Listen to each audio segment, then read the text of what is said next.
when I think about both national park properties within the vicinity of this area, the intense intersection that we have had reason to be concerned about with regard to the trail and everything else, the presence of the trail there, the impact on the Fredericksburg Park neighborhood and Hazel Run. There's a lot going on there. And for me, it's hard to go the distance of approving a special use permit and a special exception for this use. And so, as I indicated in my motion, I will be supporting the denial of the project. One of my biggest issues regarding this application was the excess parking. And, I believe that for too long, not just Fredericksburg, but cities across America have allowed these seas of asphalt to come in and provide completely unproductive developments in forms of parking lots that stay empty for the vast majority of the day. And I think there's a much better way to look at this. I know that staff like to go around on Black Friday and to view that even on Black Friday, supposedly the peak time of consumer demand and the need for these spaces in commercial lots, they still find so many of them empty. And I cannot back this idea that we have to design for peak demand, which essentially will fall into roughly 45 minutes throughout a 24-hour day. And, when we say, what do we want, what do we don't want? I won't speak for everyone, but I'll speak for myself. What I will be looking for in all future developments, especially those that are going to require a special exception, is have you done your homework on the parking requirements and look to minimize the impact of parking, not just because of the environmental impact. You can try to mitigate those away, but you can't mitigate all of it, but also because of the induced demand. Now, I know in this case, we're talking about a kind of development that centers around automobiles, but we need to be cognizant of the fact that if we are going to really be a multimodal city, we've got to slim down the provided space for cars that come at the expense of everyone else. And I think that we really need to take a look at what we are doing to provide for those who either don't want to or have a hard time affording private automobile transportation.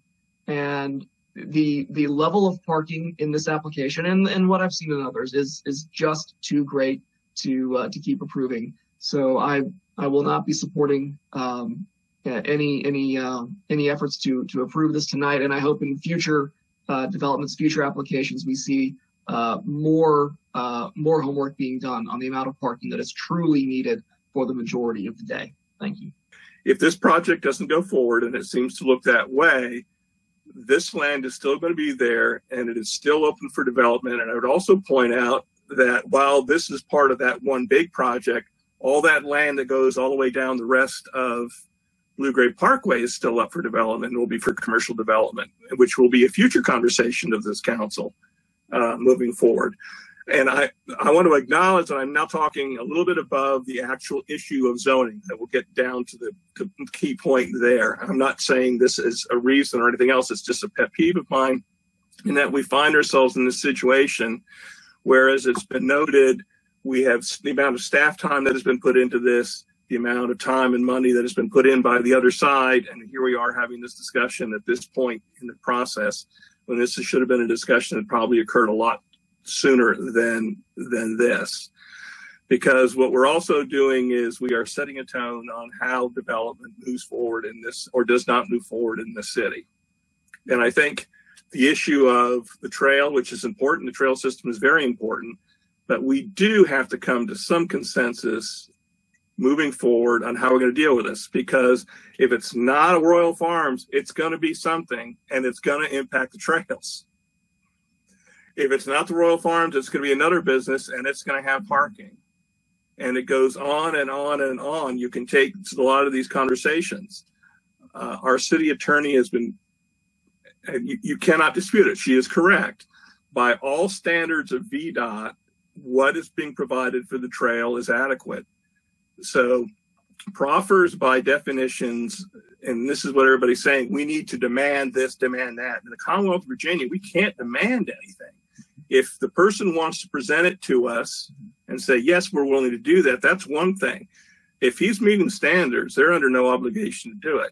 I would have hoped that under the circumstances, to the point that everybody is making, that they would have put that forward. And that would have been great. And I think that would have been the neighborly thing to do. But the legal perspective is correct. The issue I would have with this, and Councilor Devine brought it up, is for us, and this is a position I've taken 99.9% of the time with regards to special exceptions. Special exceptions for the city are for projects going outside our normal standards, but because it's such a benefit, such a unique project to the city, it is not to be driven by the needs of the project. It is supposed to be driven by what are the needs or what are the perceptions and the goals of the city. So the argument can be made it does not meet that standard from the perspective of us, and we're the ones making the rules in this particular case. But at some point, we're going to have to wrap our heads around what it is we're looking for, where we're going to go with our trail system, because development is going to continue to come, and we're going to have to deal with regards to our trail system. And I would agree to a point with a lot of people is we should not be, because I'm the one that said it on numerous occasions on some other developments in the city. It's not all about the money, and it's not all about the money, but the money is a factor.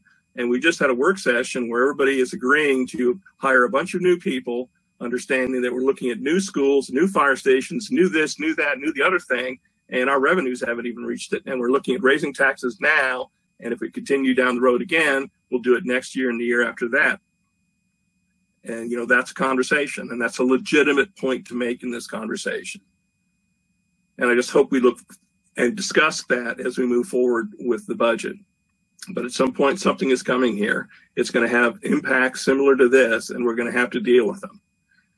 To me, does this rise to the level of a special exception? No, it does not.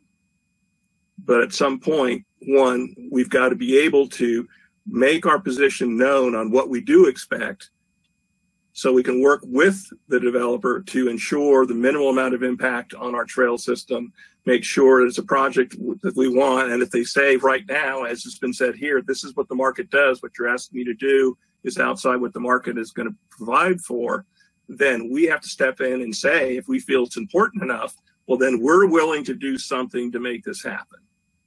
And whatever that is.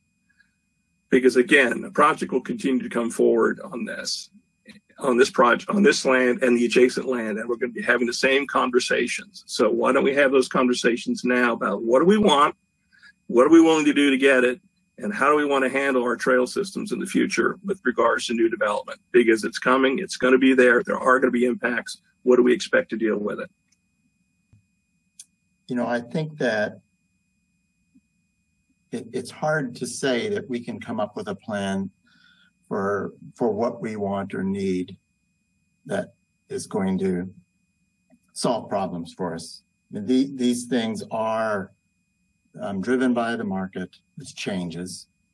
They're driven by the needs of our city that change. But rest assured, we are communicating to the city and to the region what we want when we vote to deny this project, based on what it is and where it is. And so I think that people need to pay attention, and I don't think it should come as a shock to anybody that we're not going to approve special exceptions for this project. I respect people on both sides. I've got friends who are on both sides of this issue, but and these are not easy decisions. But I just don't think this rises to the value of something that we need to make that special exception. But this is a too intense commercial property for that neighborhood. It's just with the noise, the lights, the traffic. You can talk about the traffic being less than what it would have been, but this is an extremely intense use right across the street from a residential neighborhood. All of we're working on form-based plans now for neighborhoods. We put commercial out on the highway, we stack office and then residential, backing up to our single-family residences. We go to great lengths to try to protect residential neighborhoods. it's a shame because this is a great organization.